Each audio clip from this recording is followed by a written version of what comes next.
Welcome to CERB's training guide on the filing requirements for employee organizations. This training applies to labor unions that are an exclusive representative of public sector employees in Ohio.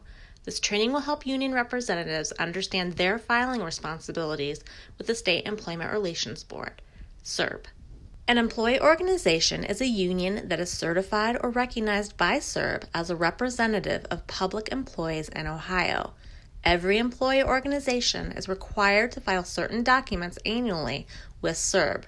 These requirements are mandated by Ohio Revised Code Section 4117.19 and are accessible from CERB's homepage under Union Filing Requirements with links under related laws and forms. All labor unions must file 4 types of documents with CERB: registration report, constitution and bylaws, annual report, and a financial statement. Please visit the website at cerb.ohio.gov for the detailed information found within this training video and to access the forms that will be discussed. The link to the Union Filing Requirements webpage is located 3/4 of the way down on the homepage. It is titled Union Filing Requirements. Now, let's take a closer look at each requirement. An employee organization has 60 days to file a registration report once certified or recognized by CERB. This 2-page form, along with detailed instructions, is available on CERB's website and will only need to be submitted to CERB once. It should include a copy of the union's constitution and bylaws. This registration form consists of the union's name, contact information, and the fiscal year end. The fiscal year end is essential because it determines when you need to file all future documentation. The constitution and bylaws should initially be filed along with the registration report. CERB does not have a form for this requirement. Anytime there is a change or update to the Constitution and bylaws, an updated copy must be filed with CERB. Please include the updated copy when filing your next annual report. CERB will also accept these documents sooner once they are official. The Constitution and bylaws is typically one document. However, some unions may have 2 separate documents. If this is the case, please send us both the Constitution and also the bylaws. The annual report must be filed annually. This form is used to collect the names of the union officers and update the contact information. In order for CERB to accept it, it must include a valid signature. CERB has a form for this. It is due 5 months after the union's fiscal year end. We will go over how to calculate this in a little bit. Every annual report must be accompanied by a financial statement. The financial statement must cover the entire 12 months of the union's fiscal year. CERB does not have a form for the financial statement. Some acceptable examples include a profit-loss statement, income expenditure statement, bank statements for all 12 months of the fiscal year with the account numbers redacted, or a LM2.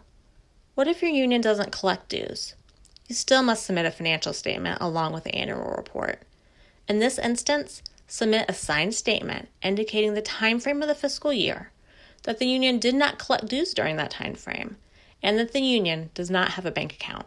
Documents can be filed electronically to eoreport@cerb.ohio.gov, by mail, or fax. Occasionally, there are instances where a parent organization can file the annual report and financial statement on behalf of several locals, the children, rather than each one filing independently. If this is applicable, as the parent, you will be required to also file a local list, which names all the employee organizations, locals, that are included under the filing umbrella of the parent organization. Earlier, I mentioned that the annual report and financial statement are due 5 months after the union's fiscal year end. What does that mean? Let's try an example and say that your union's fiscal year end date is January 31st. To calculate when you need to submit your annual report and financial statement to CERB, count 5 months out.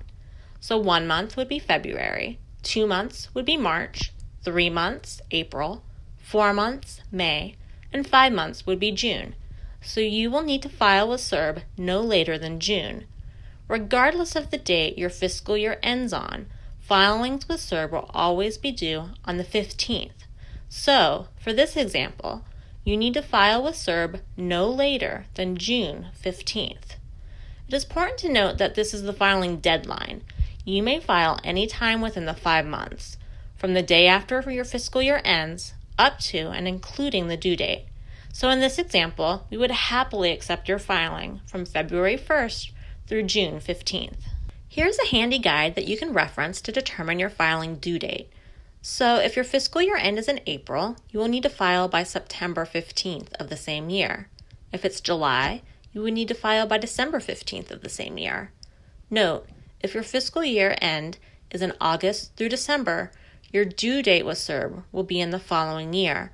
For example, if your fiscal year ends in December, say it covers January 1st, 2020 through December 31st, 2020, then you would need to file with CERB by no later than May 15th, 2021. Remember, we will accept it earlier than the due date. Do you have to keep track of when to file? CERB will send reminder letters to the employee organization and the listed contact person 45 days and 10 days prior to the due date.